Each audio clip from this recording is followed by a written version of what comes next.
Assalamualaikum warahmatullahi wabarakatuh. Assalamualaikum warahmatullahi wabarakatuh. Selamat siang Sobat IDI. Selamat datang dan selamat bergabung kembali pada TV IDI Surabaya, talk show mengenai topik kesehatan yang informatif dan mencerahkan.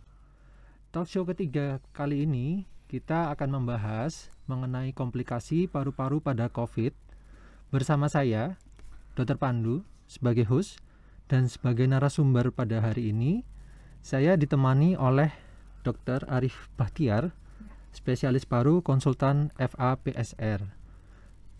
Beliau adalah dokter spesialis paru yang berpraktik di Rumah Sakit Umum Daerah Dr. Sutomo, Rumah Sakit Royal, dan Rumah Sakit Al-Irsyad Surabaya.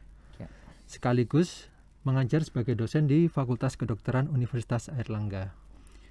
Mungkin berikutnya saya memberikan kesempatan kepada Dr. Arif Bahtiar untuk dapat memperkenalkan diri terlebih dahulu. Silakan, Dok. Ya, terima kasih. Selamat siang, Dr. Pandu. Assalamualaikum warahmatullahi wabarakatuh. Para pendengar, para sobat IDI ya, sobat IDI yang kami cintai. Perkenalkan, saya Arif Bahtiar. Saya sebagai seorang pulmonologis atau spesialis paru. Saya juga sebagai dosen di FK UNER di Departemen Pulmonologi dan Ilmu Kedokteran Respirasi. Saya juga sebagai klinisi di RSUD Dr. Sutomo, juga di Rumah Sakit Royal dan juga Rumah Sakit Al-Irsyad Surabaya. Kebetulan juga sebagai wakil Satgas COVID di IDI Surabaya. Baik. Terima kasih perkenalannya Dr. Arif. Tak kenal maka tak sayang ya. Betul sekali Dr. Pandu. Jadi ini, Dok. Topik kita talk show atau diskusi pada siang hari ini mengenai komplikasi paru-paru pada COVID. Saya ingin ini, Dok, membahas mengenai terutama 2 minggu terakhir ini seperti kita ketahui bersama dari berita-berita nasional semua media ya, baik media cetak, media elektronik, media sosial, bahkan internet. Ini kasus COVID ini mulai naik lagi ya, Dok ya? Iya. Drastis sekali ya. Jadi kalau dulu hitungannya itu mungkin minggu atau bulan, sekarang hitungnya hari per hari. Betul sekali. Hari ke hari. Jadi bahkan kemarin kalau tidak salah Presiden Bapak Jokowi ini sampai harus memberlakukan PPKM lagi di Jawa Bali.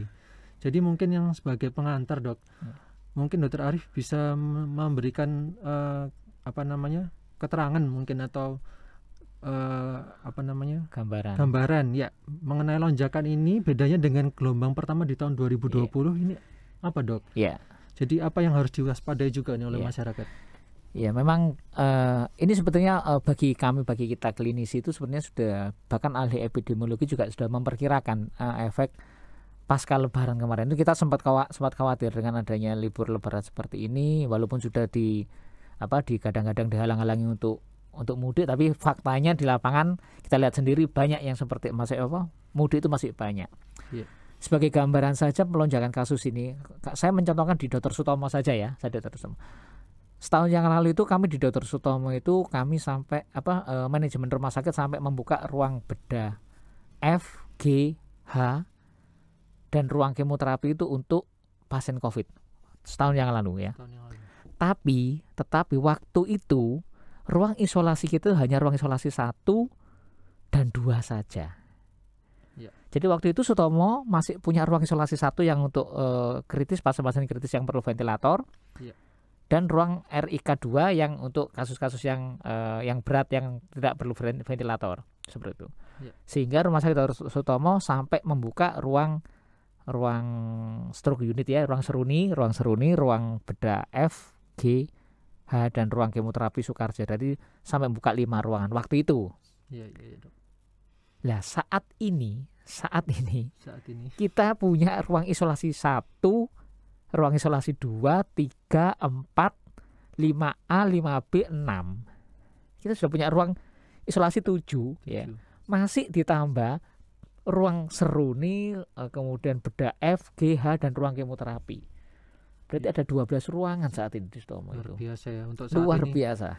Tambahannya mungkin bisa 5 atau 6 ruangan ya, Dok ya. Itu nambah ruangan gampang ya, Dok ya. Tenaganya itu yang sulit. Betul. Kalau sekedar nambah ruangan, nambah kasur, nambah bed itu mungkin gampang ya Dokter Pandu ya. Iya. Bisa beli bisa. Iya. Tapi penyediaan tenaganya itu yang nggak bisa serta-merta ada. Kemudian kalau saya menggambarkan yang di rumah sakit swasta saja saat ini tuh yang namanya UGD itu sudah sampai berfungsi menjadi ruang perawatan. Saking ngopone. Ya. Jadi kalau sebelumnya pasien di UGD 1-2 jam ya naik ke ruangan. Sekarang nggak bisa. Pasien sampai 2-3 hari di IGD karena nggak bisa masuk ke ruangan. Tapi tetap diterapi. Jadi sebagai gambaran juga buat masyarakat bahwa bukan berarti kalau masih di UGD itu ditelantarkan, tidak. Tapi tetap dapat prosedur perawatan, tetap hanya lokasinya saat ini di IGD. Kita bisa membayangkan saat ini saya itu paling sedih ya. Kalau sampai ada teman maupun kerabat keluarga yang nelpon ke saya sekedar menanyakan, Mas, ono ruang nggak gawe pasien gawe buat bapaknya, buat ibunya, itu bingung saya menjawabnya. Padahal kadang-kadang dari kolega ya dok ya. Itu dari kolega, bayangkan dari kolega. Dari dokter, perawat gitu ya. Betul dok, ya. Iya. Saking penuh ya, saking penuh. Bukan sekedar penuh ya, sudah meluber ini, sudah meluber. Ya, jadi sebagai gambaran situasi di Sutomo ini dalam minggu ini ya dok ya. Jadi sebetulnya rumah sakit juga sudah bergerak cepat membuka ruangan-ruangan baru. Iya betul, tapi tetap tenaga itu yang tenaganya. Iya, saat ini kan Sutomo juga kalau nggak salah juga membutuhkan relawan baik dokter maupun petugas perawat dan nakes penunjang yang lain. Dan yang lebih hebat lagi sudah perlu relawan pengurus jenazah. Ayo bayangkan itu. Berarti bukan sekedar sekarang perlu tambahan dokter lagi, bukan, sekarang itu perlu tambahan orang ngurus jenazah. Karena apa? Saking banyaknya pasien yang meninggal, itu yang ngurusi jenazahnya itu nggak ngatasi. Termasuk sopir ambulans. Ambulansnya. Dan yang saya heran masih ada orang yang berpikiran skeptis mengatakan katanya COVID itu ganas gitu, seperti yang viral di meme-meme itu ya. Katanya COVID itu ganas, kok gak banyak yang meninggal di jalan, kok banyak meninggal yang di rumah sakit. Mungkin harus mampir ke situ. Nah, ya, jawabnya sebenarnya gampang. Itu di situ pakai hashtag salam akal saya bingung. Salam akal sehat. Nah, pertanyaan saya gini, emangnya misalkan keluargamu ada yang sakit sesak, kamu bawa ke mall. Kalau memang Anda menjumpai Anda sendiri itu sedang sakit sesak, apa Anda datang ke jalan? Kan datangnya ke rumah sakit. Tempatnya orang sakit jadi tempatnya orang sakit. Iya. Orang sakit COVID ya di rumah sakit. Ya di rumah sakit, bukan jangan di jalan-jalan. Begitu. Ya, terima kasih dok. Jadi seperti itu ya gambarannya ya, Sobat ID, betapa mengerikannya atau memang serius ini ya dok. Serius. Ini. Jadi kita jangan abai, jangan hanya memikirkan diri sendiri, kita juga harus memikirkan keselamatan orang lain juga. Jadi ini dok, kemudian mungkin pertanyaan kedua nih dok. Bagaimana tanda dan gejala COVID ini dok? Ini kan sebetulnya ada gejala yang pernafasan dan ada gejala non pernafasan. Mungkin ada yang baru mungkin dok, terutama dari varian Delta ini yang katanya baru ini dok. Jadi memang tetap yang utama memang menyerang saluran napas memang yang utama ya. Karena mungkin terkait sama yang namanya reseptor ya. Jadi artinya virus itu masuk ke tubuh kita tidak serta-merta masuk kemudian menyerang, enggak. Jadi artinya ada dalam tanda kutip ada semacam komponen yang bertugas untuk menerima virus itu, menerima. Tapi kalau nggak ada reseptor itu ya nggak apa-apa, virus ya sekedar lewat saja. Tapi kalau ada yang namanya reseptor itu ya maka virus baru dalam tanda kutip akan bekerja mempengaruhi ya. Begitulah. Yang namanya reseptor S2 namanya ACE2 itu yaitu memang lebih banyak di saluran napas memang. Tapi ada juga sedikit di organ-organ yang lain. Di saluran cerna juga ada tapi sedikit. Oleh sebab itu gejalanya memang gejala COVID-19 ini baik yang mulai varian alfa maupun delta ya sebagian besar menyerang saluran napas. Gejala yang utama ya terkait sama inspeksi saluran napas, bisa batuk, demam, nyeri tenggorok atau yang ekstrim ya bisa sesak. Itu yang gejala-gejala utama. Tapi karena tadi sempat saya sampaikan bahwa reseptornya itu ada sebagian juga di organ yang lain, kami menjumpai sekitar 20 hingga 30% pasien ini tidak ada gejala saluran napas, tapi justru gejala saluran cerna ada. Jadi mungkin hanya mual, muntah atau diare. Beberapa kasus ada kasus yang sangat mungkin kita tidak akan menduga. Jadi mungkin hanya merasa badan lelah, capek-capek, linu-linu itu aja ada. Nah, karena gejala COVID yang artinya yang sangat bervariasi, gejala rentang gejalanya itu sangat luas. Ini yang membuat mungkin masyarakat salah terima dengan menganggap bahwa wong ngatasi bapak saya itu hanya diare kok di COVID. Jangan-jangan sengaja di COVID kan. Nah, seperti itu. Jadi sekali lagi kami mendiagnosis bukan meng-COVID kan, bukan meng-COVID, tapi karena memang rentang gejala COVID ini sangat luas. Tapi yang utama memang yang napas, yang sesak itu lah. Untuk yang delta ini memang dari sisi klinis yang ditampilkan sebenarnya nggak banyak beda, hanya perjalanannya lebih cepat. Kalau dulu kami merawat pasien itu bisa di rumah sakit antara 7 hari sampai 14 hari ya. Sekarang tuh sering nggak sampai, mungkin hanya 2 hari 3 hari selesai.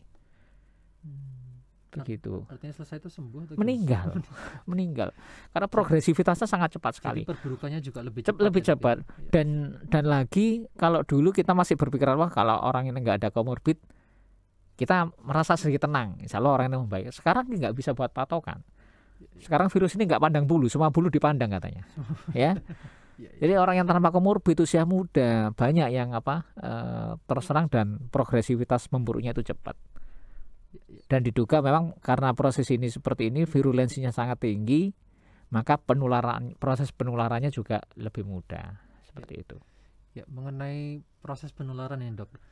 Jadi pertama, apakah proses penularannya tetap sama melalui batuk, bersin, atau kalau nggak salah saya baca-baca itu berpapasan aja itu juga bisa menulari kalau kita tanpa APD.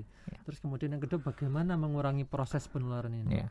Jadi sampai sejauh ini memang tetap yang utama itu dari secara droplet ya, percikan, tapi tidak menutup kemungkinan bisa berpotensi menjadi airborne yang lebih kecil lagi dalam kondisi tertentu, misalkan dalam ruangan yang tertutup, kemudian banyak orang dalam jangka waktu yang lama, itu bisa berpotensi penularan secara airborne. Airborne sama droplet atau percikan itu bedanya dari ukuran yang masuk ke tubuh kita. Jadi kalau airborne itu ukurannya lebih kecil daripada kalau droplet. Kalau droplet dia masih diliputi oleh cairan sehingga ukurannya sedikit lebih besar. Sehingga mungkin masker itu masih bisa masker medis masih bisa ya. Tapi kalau sudah airborne itu bahkan masker medis mungkin bisa tembus. Ya, makanya artinya supaya tidak berpotensi menjadi airborne sebaiknya kita hindari syarat-syarat tadi. Jadi misalkan ruang tertutup dalam waktu lama dan banyak orang, itu sebaiknya kita hindari. Kalaupun terpaksa kita harus masuk dalam ruangan, usahakan ventilasinya harus baik. Ventilasinya harus baik, udaranya harus mengalir. Makanya sekarang hati-hati untuk ruangan-ruangan yang ber-AC seperti itu. Ya. Baik dok. Kemudian mengenai testing ini dok. Apabila ada keluarga atau teman dengan riwayat kontak mengabarkan bahwa dirinya positif padahal kita barusan kontak ini mungkin 1-2 hari yang lalu, kapan ini kita harus tes ini dok? Kan kita khawatir, wah saya ini kayaknya baru berapa hari yang lalu ketemu dia, kemudian dianya ngabari positif. Terus tes apa yang harus sebaiknya kita ambil dok? Tes yang di pasaran kan macam-macam, ada antigen, ada yang saliva, ada yang mungkin bisa menjelaskan dok. Untuk apa itu? Jadi gini, kita sebaiknya periksa jika kita sudah masuk kategori kontak erat. Jadi kalau hanya sekedar berpapasan lewat ya kita tidak termasuk kategori kontak erat. Kontak erat itu dikatakan jika kita bersalaman, bersentuhan langsung, atau kita dalam jarak 1 meter dengan orang yang positif tanpa memakai APD lengkap, pertemuan itu minimal 15 menit. Itu sudah bisa digolongkan kontak erat. Nah, kalau kita memang golongan kontak erat ya memang sebaiknya periksa. Ya, sebaiknya tapi kapan periksanya? Apakah sekarang saya kontak nanti langsung periksa? Ya nggak akan ketemu positifnya. Dikatakan minimal untuk bisa terdeteksi minimal itu 3 hari minimal. Jadi jangan terlalu cepat ya. Jangan terlalu cepat ya. Pasti hasilnya akan banyak negatifnya, negatif palsu ya dok. Negatif palsu. Jadi minimal 3 hari itu. Tapi atau kalau sudah timbul gejala itu ya sebaiknya periksa ya. Oh, untuk tesnya dok? Oh iya, untuk tesnya.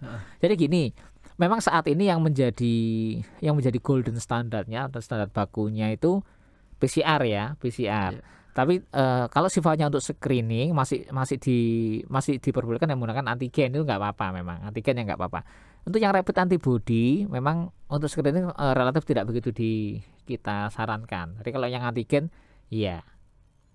Jadi kalau antigen itu memang satu karena dia lebih cepat untuk urusan screening, dia lebih cepat. Kalau PCR kan agak lama ya. Jadi lebih nyaman ya Dok ya, selain lebih Iya, cepat betul. mungkin juga lebih murah biayanya. Betul ya. Tapi gini, nanti misalkan saya kontak gitu ya, saya kontak dengan teman yang positif atau ada anggota keluarga yang positif, dan kita ada gejala swab antigen negatif, jangan girang dulu. Jangan girang dulu ya. Jadi kalau kita sudah kontak dengan orang yang positif ya, kita ada gejala, swab kita antigen negatif, kita tetap dianggap positif. Oh begitu ya Dok ya. Iya, terus dianggap positif sampai swab. Kalau gongnya ya pakai PCR. Jadi disarankan apabila bergejala dan ada riwayat kontak sebaiknya tetap PCR ya Dok ya. Iya, tapi kalau misalkan swab antigennya sudah positif ya, dan kita ada kontak, itu juga bisa dianggap positif. Terkonfirmasi ya Dok. Iya, begitu. Apalagi kalau ada gejala swab antigen positif, belum PCR gitu. Itu sudah kita dianggap positif. Gejalanya ada sesuai antigen positif, sudah dianggap positif. Baik. Terima kasih Dok. Ke pertanyaan berikutnya Dok. Jadi mungkin sudah mendengar semua nih Sobat ID ini, di mana-mana rumah sakit penuh, di mana-mana penuh.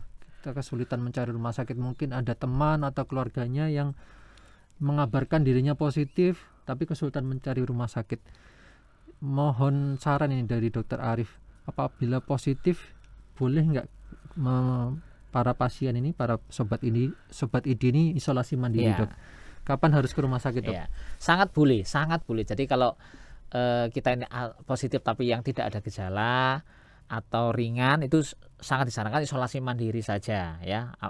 Tapi kalau kita sudah masuk kategori sedang ya, sedang ke berat ya, sebaiknya harus ke rumah sakit. Nanti kalau sedang itu pun akan dievaluasi di rumah sakit, kira-kira masih bisa isoman enggak ya. Jadi misalkan dia sedang itu paling enggak dari foto ronsennya sudah ada gambaran pneumonia atau radang paru ya, itu sudah masuk golongan sedang. Ada gambaran pneumonia tapi ringan, enggak berat, dan orangnya saturasi oksigennya masih 93 94 gitu ya, dan tidak ada penyakit yang lain, itu jika memang kondisi rumah sakit penuh, memang masih bisa disarankan untuk isolasi mandiri, tentu saja dengan edukasi, dikandani pasiennya diberitahu, bisa dalam jangka waktu 2-3 hari ke depan gejala makin memberat itu ya, segera datang ke rumah sakit lagi ya. Saya nggak tahu untuk menjawabnya bagaimana kalau rumah sakit penuh ya, tapi paling nggak Anda datang ke rumah sakit dulu, ke UGD dulu. Begitu. Jadi minimal cari pertolongan, cari advice dari dokter yang benar-benar memang bidangnya gitu ya. Jangan dapat saran dari kanan kiri. Apalagi saran dari medsos. Caranya orang itu kalau untuk urusan yang lain-lain langsung tanya ke ahlinya, urusan mobil tanya ke ahlinya ya. Urusan untuk benda seni tanya ke ahlinya. Tapi urusan kesehatan tanya ke medsos dulu biasanya gitu ya. Fatal kadang-kadang. Ya, jadi kalau untuk kesehatan jangan main-main ya Dok ya. Jangan main-main. Jadi Sobat ID mengingatkan kembali, kalau misalnya swab PCR-nya positif atau swab antigennya positif dengan gejala, sebaiknya langsung periksa, berkonsultasi ke dokter atau datang ke rumah sakit. Apalagi kalau misalnya gejalanya sudah sedang berat ya Dok ya. Sudah ada demam tinggi, sudah sesak begitu ya Dok ya. Kalau sekedar hanya demam, tidak ada sesak, apalagi syukur-syukur sekarang orang sudah jamak menggunakan alat oximetri itu ya, sama. Kalau saturasi oksigennya masih baik, hanya demam saja atau hanya batuk ringan saja, sudah isolasi mandiri saja, karena di rumah sakit juga penuh, dan saat ini fokus kita terutama menangani yang berat-berat sekarang. Ya, terkait dengan isolasi mandiri nih Dok, berarti apa saja nih yang harus disiapkan oleh pasien? Apakah harus menyiapkan termometer, alat-alat, kemudian mungkin juga saran-saran dokter selama isolasi mandiri itu apa yang harus dikerjakan Dok? Ya, jadi syarat ideal untuk isolasi mandiri itu satu, tempatnya mumpuni ya, jelasan tempatnya harus mumpuni. Jadi ada kamar tersendiri, syukur-syukur kalau bisa kamar mandinya misalkan ada 2 itu lebih aman, karena biar satu kamar mandi dipakai untuk yang sakit. Ya, kamar tersendiri. Jadi kalau memang rumahnya itu, kalau kita datang ke daerah Surabaya, daerah utara itu ya, misalkan kita lihat padat itu. Rumahnya itu hanya 3x4, banyak kita jumpai di sana itu banyak. Karena saya dulu juga asalnya dari sana gitu ya. Itu orang yang namanya ruang tamu, ruang tidur, ruang makan nggak bisa dibedakan sama. Ya, jadi satu bahkan dapurnya di depan. Dapurnya di depan. Lah itu memang sulit kalau seperti itu sulit. Tapi kalau memang rumahnya bisa, artinya bisa memungkinkan untuk tempat tersendiri, kamar tersendiri, ada kamar mandi paling nggak 2 misalkan ya. Lalu dari segi luas rumah itu memungkinkan orang untuk jaga jarak ya, paling nggak 2 meteran. 2 meter itu bisa. Lalu pastikan selama di ruangan kamar kita itu satu ventilasi bagus ya, jangan ruangan tertutup pakai AC tutup terus itu malah nggak baik ya, malah nggak baik. Jadi ventilasi harus bagus. Terus untuk makan minum sementara ya mungkin bisa diantar ke mana, ke kamarnya, yang anggota keluarga ini mengantar makanan di kamarnya. Syukur-syukur untuk makanan tempatnya itu kita tempat yang sekali pakai, sekali pakai aja, dari sekali pakai terus dibuang gitu ya. Usahakan orang rumah memakai masker semuanya. Jika ada yang sakit, memakai masker. Lalu kebutuhan seperti untuk termometer, lalu jika memungkinkan punya alat pengukur saturasi oksigen, ya monggo. Kalau memang sudah punya alat itu bisa diukur 3 sampai 4 kali sehari, dicek saturasinya. Jadi buat lembar catatan gitu dulu. Iya, betul seperti itu. Ya. Jadi yang pertama itu harus memenuhi syarat dulu ya dok ya. Iya. Jadi jangan coba-coba isolasi mandiri di rumah, tapi rumahnya isinya banyak orang. Iya, itu kemudian tidak ada ruangan terpisah, jadi sama aja malah bawa penyakit ke rumah ya. Iya, sama menyebarkan ke yang lain. Iya. Jadi kalau memang tidak ada tempat isolasi mandiri di rumah yang layak atau memadai, pemerintah juga menyediakan tempat ya. Harapan kita seperti itu. Yang kita takutkan kalau tempat isolasi mandiri itu penuh memang ya. Jadi saat ini kan pemerintah Surabaya itu juga sudah berusaha menyediakan di mana di asrama haji di Indrapura ya. Indrapura itu. Iya. Ya syukur-syukur ada instansi-instansi yang berusaha membantu menyediakan tempat-tempat isolasi mandiri. Syukur-syukur seperti itu ya. Iya. Untuk misalnya ini dok,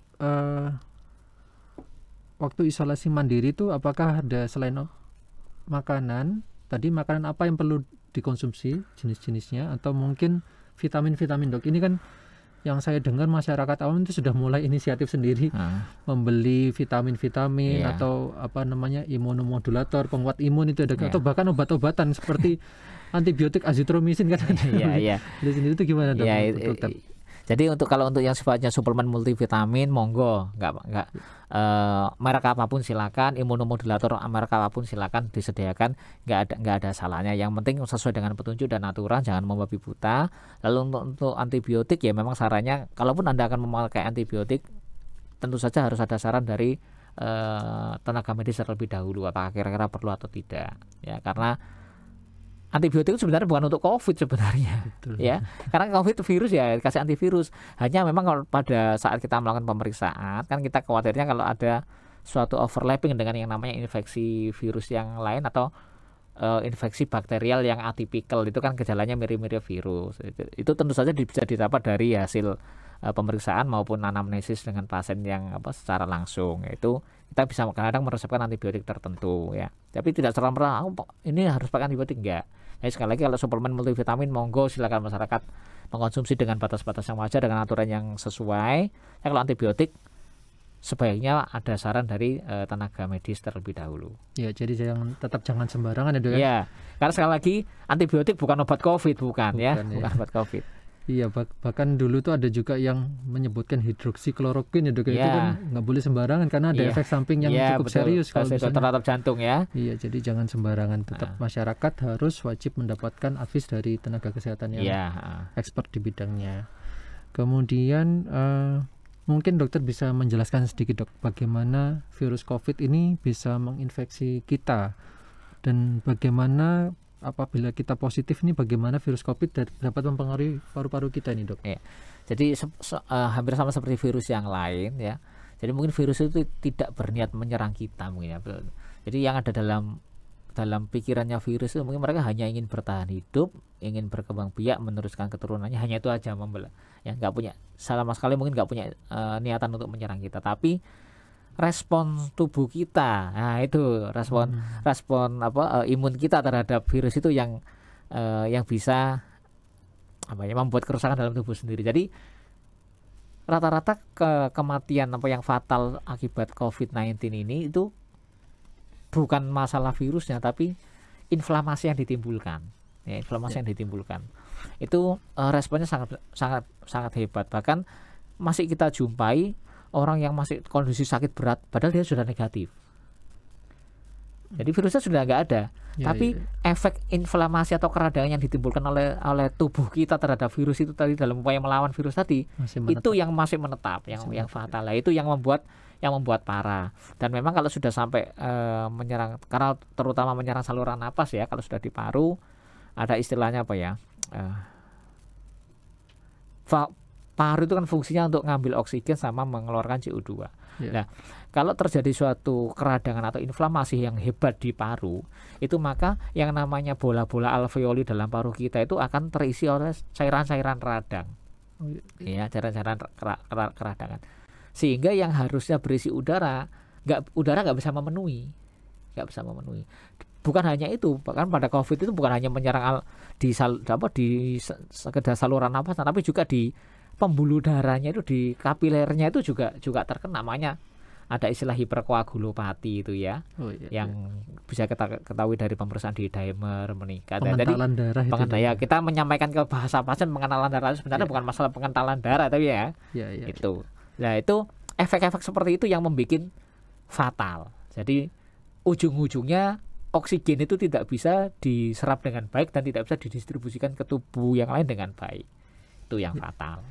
Ya dok, mengenai gejala nih dok, kan ada orang itu yang tidak bergejala sama sekali, asimptomatis, ada yang bergejala ringan, ada yang sampai gejalanya berat, padahal sama-sama baru infeksi hari ketiga misalnya. Itu mungkin bisa dijelaskan dok. Sama yang kedua, populasi apa atau orang apa yang berisiko tinggi nih dok, mungkin bisa diulangi lagi supaya sobat ini bisa. Jadi kalau penyakit akibat virus itu memang benar-benar murni satu tergantung dari kekuatan daya imun kita ya, daya tubuh kita sama virulensi virus.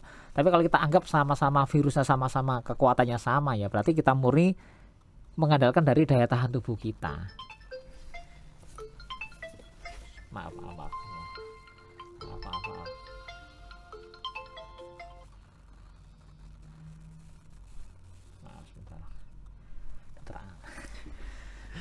Jadi murni mengandalkan dari daya tahan tubuh kita. Jadi kita nggak bisa memprediksi karena kita nggak tahu kondisi status daya tahan tubuh masing-masing dari pasien kita. Jadi ada yang sama-sama katakanlah usianya sama, tapi yang satu lebih berat, yang satu lebih ringan. Memang dulu kita masih berpikiran ada tidaknya faktor komorbid, gitu ya. Dulu faktor komorbid seperti obesitas, hipertensi, kemudian punya diabetes, adanya penyakit jantung itu mempermudah perburukan dari gejala. Tapi saat ini yang kasus-kasus yang baru ini tidak sedikit yang tidak punya komorbid tapi gejalanya berat. Jadi apakah sana bisa berat atau enggak ya? Saya nggak bisa ngomong. Nanti Anda ini akan jatuh yang berat atau yang ringan, kita nggak bisa ngomong. Terapinya sama semua pada awalnya. Ya sekarang ya berdoalah sebenarnya imun tubuh kita baik. Dan salah satu untuk menjaga imun tubuh kita baik ya sudah cukup istirahat. Tapi kalau saya ngomong cukup istirahat itu kalau buat dunia dokter itu rasanya aneh ya. Karena kita sendiri istirahatnya kurang. Ya. Kemudian suplemen dari gizi yang berimbang. Kemudian tentu saja dengan exercise olahraga yang cukup, itu salah satu upaya-upaya yang bisa meningkatkan imun tubuh kita. Mungkin dulu di awal-awal pandemi itu kan masih menyerang kayak lanjut usia gitu ya dok ya. Sekarang ternyata kalau lihat itu kejadiannya umur 30, umur 40 juga bisa fatal ya. Iya bisa betul, banyak. Dulu juga bayi atau anak-anak itu jarang terinfeksi, sekarang sudah mulai terinfeksi. Iya betul. Jadi mungkin karena mutasi virus Delta ini ya dok ya. Mungkin salah satunya ditengaruhi seperti itu. Dia berevolusi terus ini virusnya. Kita cepat-cepatan sama virusnya ini dok ya. Ya, mengenai keluhan pernafasan ini dok. Ini yang banyak juga beredar di awam ini.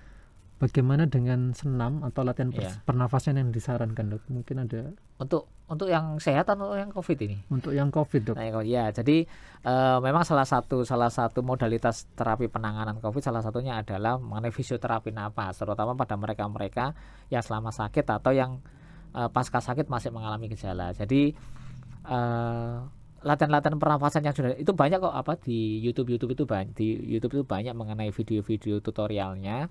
Salah satu tujuannya adalah menguatkan kemampuan otot-otot napas kita supaya memang bisa maksimal dalam membuat paru itu mengembang dalam bernapas. Itu aja intinya. Kalau misalnya yang tidak sakit apa boleh dok? Boleh, mungkin sangat boleh. Melatih Boleh, latih saja sebelum sakit ya, supaya dilatih saja. Jadi itu juga berpengaruh ya dok. Berpengaruh, ya. Jadi ada baiknya ya mungkin ya dok ya kita dalam sehari gitu melatih otot pernafasan. Pokoknya jangan banyak diam ya, jangan banyak diam. Maksudnya jangan banyak diam bukan berarti ya keliling-keliling keluar ya, jangan, bukan. Tapi maksudnya menggerakkan otot-otot tubuh kita supaya tetap terbiasa bekerja dengan baik. Baik dok. Nah, khusus untuk yang terutama sedang melakukan isolasi mandiri nih dok. Isolasi mandiri di rumah, posisi apa yang disarankan dok? Jadi apakah duduk tegak atau tengkurap, pronasi atau apa, atau miring yang baik untuk supaya oksigennya ini maksimal? Baik ya. Jadi untuk mereka yang isolasi mandiri dengan keluhan ringan bisa tetap lakukan aktivitas olahraga ringan ya, stretching, senam pernapasan, banyak tutorialnya. Kemudian untuk tidur sesekali posisi telungkup itu dikatakan bisa memperbaiki proses pernapasan kita. Bahkan pada pasien-pasien kita yang kritis itu, mereka sesekali waktu kita posisikan telungkup ya dok. Misalkan telungkup ya. Jadi ternyata dengan posisi telungkup itu juga bisa memperbaiki oksigenasi ya dok ya. Kemudian untuk ini dok, untuk COVID yang gejala berat, apa yang bisa menyebabkan COVID ini menjadi begitu serius dan menyebabkan kematian ini dok? Jadi ya monggo. Jadi komplikasi terberat dari COVID ini adalah kalau sudah terjadi yang namanya gagal napas ya. Itu komplikasi terberat. Kalau ada lain komplikasi yang lain yaitu sepsis. Sepsis ini memang bisa diakibatkan oleh domplengan infeksi sekunder. Artinya kalau kita kena infeksi virus itu ada kalanya bakteri itu ikut menumpang dompleng menyerang tubuh kita, itu bisa timbul yang namanya sepsis yang berat. Tapi kalau misalnya tidak ada itu, komplikasi terberatnya adalah gagal napas. Jadi karena yang lebih banyak diserang itu paru-paru ya, maka kerjanya paru itu apa ya, ngambil oksigen dan mengeluarkan CO2 lah. Proses itu yang nantinya akan terhambat, gagal itu ya. Kalau sudah terjadi gangguan fungsi ngambil oksigen dan gangguan fungsi mengeluarkan CO2, itu yang namanya kita sebut sebagai gagal napas. Nah, kalau sudah terjadi gagal napas ya, salah satu terapi yang kita berikan adalah ya karena parunya nggak fungsi ya diperbantukan oleh mesin yang namanya ventilator itu ya. Jadi kalau misalnya sudah terjadi kegagalan paru, kemudian saturasi oksigen menurun, yang pertama mengancam adalah gagal nafasnya. Iya, betul ya. Kalau gagal nafasnya ini bisa dilalui dengan baik, masih ada bahaya-bahaya di belakangnya. Ada bahaya jangan sepsis, sampai itu ya. Infeksi, kegagalan organ yang lain ya dok ya. Ini dok, ini ada titipan pertanyaan dari pemirsa ini dok. Yang pertama, pasca terpapar COVID, perlu screening organ tubuh kita nggak dok? Misalnya yang bergejala ringan atau yang asimptomatis gitu dok. Gimana screeningnya? Jadi misalnya gimana kita mengenali gejala-gejalanya itu dok? Ya, kalau hanya ringan saja saya rasa nggak perlu ya. Kalau hanya ringan saja saya rasa nggak perlu, karena gejala ringan itu sebatas hanya keluhan biasa, hanya keluhan demam, kemudian hanya batuk ringan atau pilek atau nyeri tenggorok. Selama tidak ada sesak, insya Allah nggak apa-apa. Jadi nggak perlu ngecek-ngecek yang fungsi yang lain ya. Kita ngecek fungsi hati, fungsi ginjal, dan fungsi organ-organ yang lain itu memang kalau dalam kondisi paling nggak kondisi berat itu biasanya dibutuhkan oleh dokter untuk memantau, memonitoring perkembangan pasien. Ya. Tapi kalau ringan saja nggak perlu saya rasa. Jadi tidak perlu ada kecuali mulai ada keluhan sesak begitu. Ya. Kemudian, nah ini lanjutan dari pertanyaan yang pertama tadi dok. Kalau misalnya sudah dinyatakan positif dan pernah dirawat, pemulihan pos perawatan atau pos sembuh itu gimana dok? Mungkin ada saran dari dokter Arif dok. Jadi dokter kalau kita sudah sembuh ya, satu, pastikan protokol kesehatan tetap kita jalankan, jangan sampai kita terkena yang kedua kali itu ya. Untuk yang masih ada gejala, tetap Anda kontrol ke dokter yang sesuai ahlinya, konsultasikan gejala-gejala. Memang karena tidak menutup kemungkinan pasca COVID ini masih ada gejala. Ya, jadi ibaratnya mungkin sudah sembuh tapi saya membayangkan kalau kulit kita pernah luka, maka ada kalanya sembuhnya itu menimbulkan bekas. Bahkan sampai timbul keloid ya. Nah, itu yang mungkin masih menimbulkan gejala sama di paru ya, analoginya seperti itu. Itu tetap konsultasikan saja, karena apakah itu bahaya selama ini ada pasien yang masih memerlukan hingga 6-9 bulan, tapi itu memang nggak bahaya, tapi memang bagi pasien mungkin mengganggu ya. Nanti akan kita berikan terapi-terapi yang kita usahakan untuk mengurangi efek dari keluhan itu. Jadi tetap harus kontrol ke dokter paru ya, Dok ya. Ya, bukan hanya ke penyakit dalam juga bisa sesuai yang sesuai saat pasien itu selama perawatan ditangani oleh siapa. Ya. Jadi artinya COVID ini meskipun sudah dinyatakan negatif, sudah sembuh, tetap kadang-kadang bisa meninggalkan luka di organnya yang bersangkutan ya, Dok. Misalnya kalau paru-paru, maka paru-parunya mungkin juga belum bisa bekerja optimal setelah sembuh. Jadi mungkin yang biasanya bisa olahraga, jogging atau sepeda itu mungkin juga nggak bisa kembali normal dulu mungkin betul, ya, Dok ya. Baik. Kemudian, Dok, ini ada juga pertanyaan dari pemirsa ini. Sahabat ini. Kebetulan mungkin beliau ini pasien sendiri. Dok, izin tanya, untuk pasien dengan komorbid diabetes yang sudah dirawat di rumah sakit selama 15 hari sudah ada perbaikan dan mungkin dipulangkan ini, Dok. Tetapi saat di rumah saturasinya sekitar 88-94%. Ada keluhan nyeri di dada kiri tapi tidak ada keluhan sesak. Itu apakah ada saran, Dok? Gimana Mas? Dia sudah sembuh? Jadi sudah pernah dirawat, kemudian sudah dipulangkan.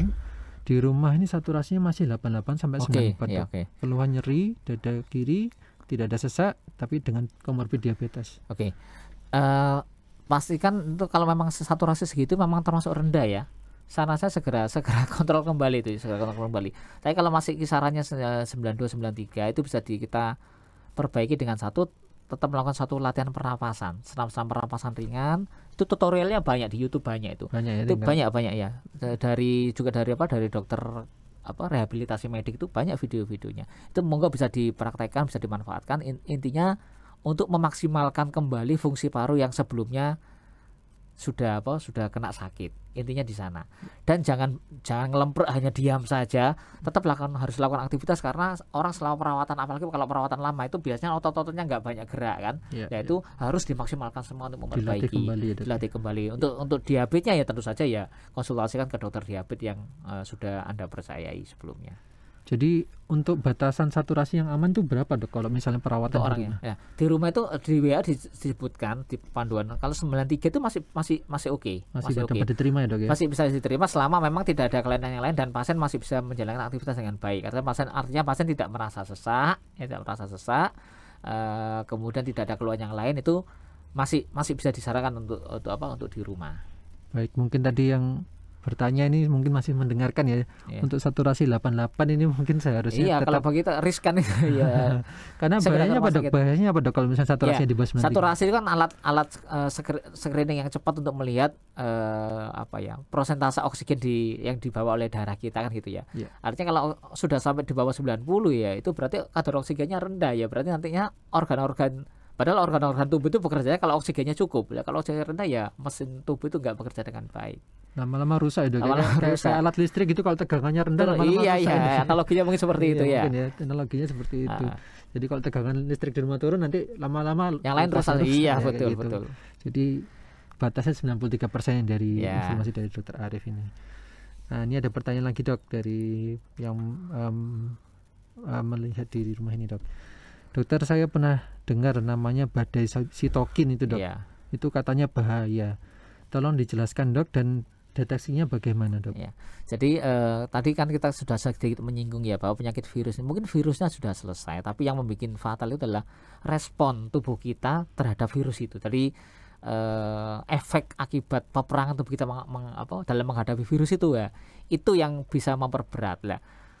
Dalam kondisi inflamasi ya, atau keradangan ya. Nah, itu dalam kondisi yang berat, itu faktor-faktor inflamasi itu dari tubuh itu bisa dikeluarkan sedemikian banyak. Gampangnya ini, kalau ada musuh menyerang suatu negara, wah, negara ini merespon dengan hebat, ini musuh berat. Semua senjata dikeluarkan, entah bom atomnya keluar, bom yang lain-lain keluar, sehingga sampai struktur tempat geografisnya itu banyak yang rusak. Nah, semakin banyak persenjataan respon yang dikeluarkan ya, maka kerusakan infrastruktur itu juga akan semakin banyak. Analoginya seperti itu. Nah, semakin banyak unsur untuk melawan virus tadi itu semakin banyak dikeluarkan, itu yang bagi orang dunia medis itu dikeluarkan sebagai badai sitokin. Sitokin faktor-faktor faktor-faktor inflamasi untuk merespon terhadap adanya bahaya dari luar. Semakin banyak yang dikeluarkan ya, semakin banyak kerusakan yang ditimbulkan. Nah, badai sitokin itu seperti itu, semakin banyak faktor inflamasi yang dikeluarkan ya, efeknya pada tubuh juga semakin banyak bagian tubuh yang ikut rusak. Ya, jadi saya gitu. Kira-kira nangkepnya seperti ini Dok ya. Jadi kalau misalnya ada virus yang berbahaya, maka daya tahan tubuh itu sebagai salah satu responnya adalah mengeluarkan sitokin. Yeah. Sitokin itu adalah senjata-senjata yang keluar semua. Yeah. Nah, semakin tinggi virusnya, sitokinnya semakin banyak yang dikeluarkan. Nah, sayangnya sitokin ini selain merusak virus juga merusak tubuh kita sendiri. Iya, betul ya. Jadi kadang-kadang virusnya mati, tapi tubuh kita juga ikut rusak gitu Dok ya. Jadi ibaratnya seperti itu. Nah, untuk mendeteksinya bagaimana Dok? Adanya ya itu dari keadaan klinis, juga dari pemeriksaan laboratorium penunjang di mana yang kita lakukan di rumah sakit. Nah, itu yang baru perlu kita lakukan pemeriksaan untuk mengetahui tadi yang nempel nyinggung-nyinggung tentang pemeriksaan organ-organ itu, seperti pemeriksaan interleukin 6 itu ya. Salah satu saja faktor inflamasi kan bukan hanya interleukin 6, banyak yang lain, tapi tentu saja kita tidak memeriksa semuanya, enggak akan periksa, karena juga nggak akan banyak gunanya kita memeriksa semuanya dengan karena harga pemeriksaan bisa jutaan mungkin. Iya, mahal sekali itu, mahal dikumpulkan. Sekali. Iya. Ya, mungkin ini Dok. Nah, ini banyak pertanyaan ini Dok. Ini kebetulan topiknya menarik dan mungkin masyarakat ini juga banyak kesulitan mencari rumah sakit. Dok, kalau misalnya dibantu dengan oksigen terlebih dahulu, apa diperbolehkan? Karena rumah sakit di daerah saya penuh Dok. Maaf, terpaksa sebut nama ya, tabung yang emang ada oksigen yang kecil itu ya. Iya, mohon maaf. Belum disensor. Itu nggak banyak membantu itu. Gitu, nggak banyak membantu itu ya. Sekali lagi nggak banyak membantu. Anda akan sia-sia membeli itu. Ya, jadi sarannya apa Dok?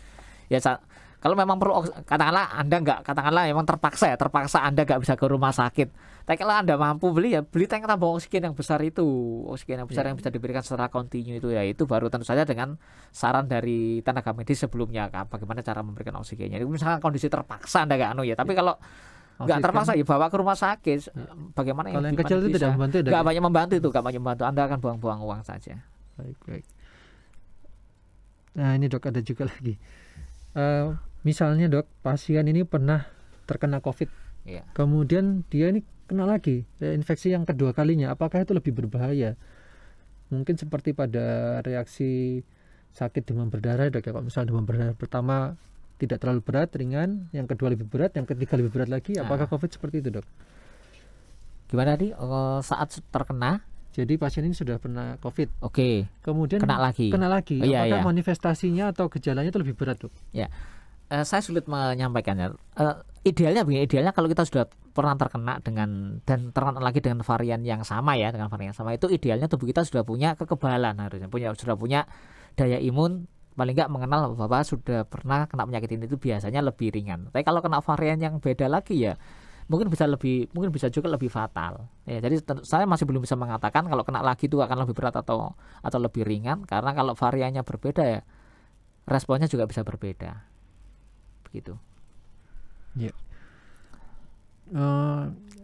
Masih dari pemirsa ini Dok.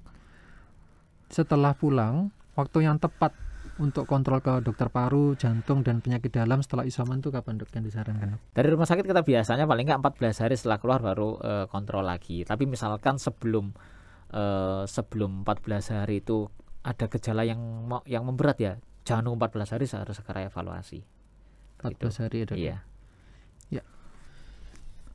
Kita beralih ke vaksinasi Dok. Oke.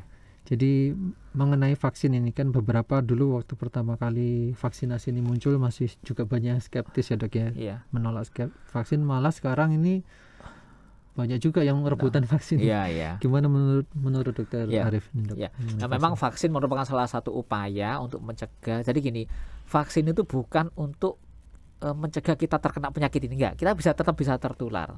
Ya, tapi kalau kita sudah divaksin, harapannya jika kita terkena, harapannya manifestasinya tidak berat. Jadi artinya tubuh kita sudah punya kekuatan untuk melawannya.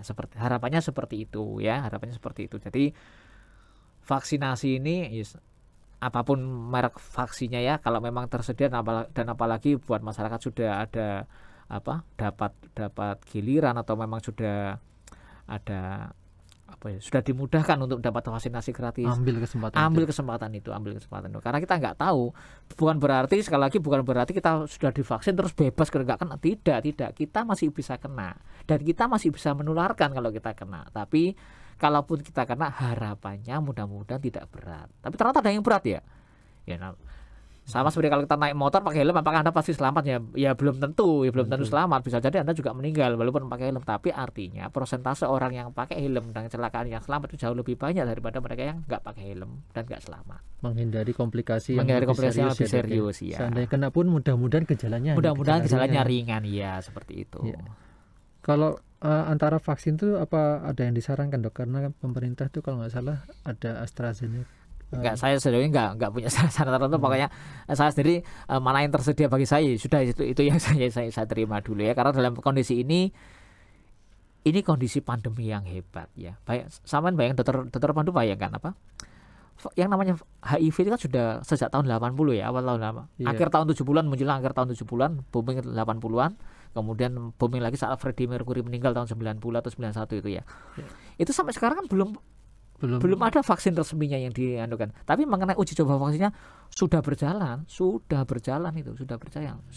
Vaksin demam berdarah sudah sejak tahun berapa ditemukan penyakit ini ya. Sudah kurang lebih 40 tahunan ya. Tapi vaksin demam berdarah yang katanya yang resmi kan belum ada.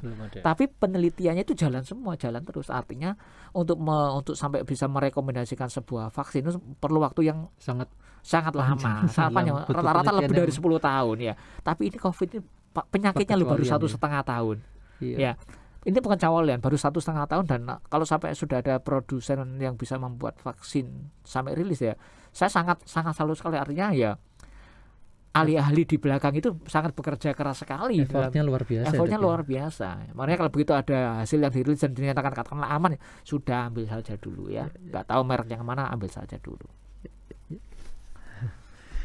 Nah ini Dok, terkait PPKM ini Dok. Jadi PPKM kan insya Allah mulai tanggal 3 besok selama 17 hari ya Dok ya. 17-19 hari sampai tanggal 20 Juli. Mungkin Dr. Arif ada saran ini Dok untuk Sobat ID yang mendengarkan ini. Ya, jadi untuk Sobat ID buat warga masyarakat ya, tolong kalau memang Anda tidak ada kepentingan yang berarti, sangat-sangat lebih aman Anda di rumah. Bukan hanya aman bagi Anda, tapi juga aman bagi orang-orang yang ada dalam rumah dengan Anda itu. Karena kalau Anda begitu keluar, kita nggak tahu virus ini nempel ke tubuh kita, nempel ke hidung kita, nempel ke rongga mulut kita, dari mana kita nggak tahu ya. Jadi jika tidak punya keperluan dan kepentingan yang mendesak, jangan keluar rumah. Kemudian pastikan protokol kesehatan itu benar-benar jalan, bukan sekedar hanya pakai masker, cuci tangan dan jaga jarak saja. Tapi saat ini yang lebih penting lagi, tolong hindari kerumunan ya, karena virus itu sebenarnya makhluk yang mudah mati sebenarnya. Dia kan kalau kita dimasukin virus sebenarnya nggak bisa bertahan lama di tubuh kita, ya kan? Karena nggak lama dia sudah dibunuh oleh imun kita kalau imun kita bagus. Tapi virus ini dia akan menjadi hidupnya baru lagi saat dia mencelok ke orang yang lain. Jadi dia lebih lama lagi siklus hidupnya. Ya. Jadi sebenarnya kalau kita bisa memutus rantai penularan dengan tidak membuat suasana virus ini mudah berpindah, yaitu kita bisa memperpendek umur virus ini secara keseluruhan.